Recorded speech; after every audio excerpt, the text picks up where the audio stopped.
బిల్లును సరి చేస్తా ఉన్నాం, స్లాబ్ ఎత్తేస్తా ఉన్నాం కదా, దీనివల్ల కూడా సాధ్యం కాదు సార్. ఇది కూడా కేవలం మేము పని చేసామని చెప్పుకోవడానికి మాత్రమే పనికొస్తా తప్ప సార్ దీనికి 2 హార్డిల్స్ ఉన్నాయి సార్. ఒకటి సార్, ఇప్పుడు మనం ఇక్కడ 50% స్లాబ్ ఎత్తేసినప్పటికీ గవర్నర్ గారు ఆమోదం అవసరం సార్, గవర్నర్ గారు సంతకం అవసరం. ఒకవేళ అది దాటినా కూడా మళ్ళీ హైకోర్టు, మళ్ళీ సుప్రీంకోర్టు, మళ్ళీ ఇందిరాసాని కేసు అడ్డం వస్తుంది సార్. ఇందిరాసాని కేసు అడ్డం వచ్చినప్పుడు పరిస్థితి మళ్ళా మొదటికి వస్తుంది సార్.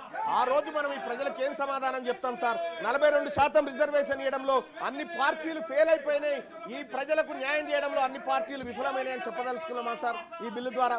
అందుకోసమే దయచేసి అధ్యక్ష, నేను ఈ సందర్భంగా ఈ సభ ముందు కొన్ని అంశాలు పెడతా ఉన్నాను సార్.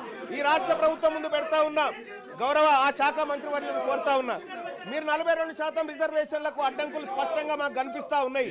ఆ అడ్డంకుల విషయంలో మేము మిమ్మల్ని తప్పు పట్టట్లేదు, అడ్డంకులు అందరికీ ఉన్నాయి. కానీ మీరు ఇవ్వడానికి మీ చేతిలో ఉన్నటువంటి అంశాలు అనేకం ఉన్నాయి. ఇక్కడ మీ చేతిలో ఉన్నటువంటి అంశాలు అనేకం ఉన్నాయి. బీసీ సప్లాన్ తీసుకురావడానికి సుప్రీంకోర్టుతో పంచాయతీ లేదు, మనకి కేంద్రంతో పంచాయతీ లేదు. కాబట్టి బీసీ సప్లాన్ విషయంలోనైనా మీరు చర్యలు తీసుకోండి. బీసీలకు కామారెడ్డి డిక్లరేషన్ ప్రకారం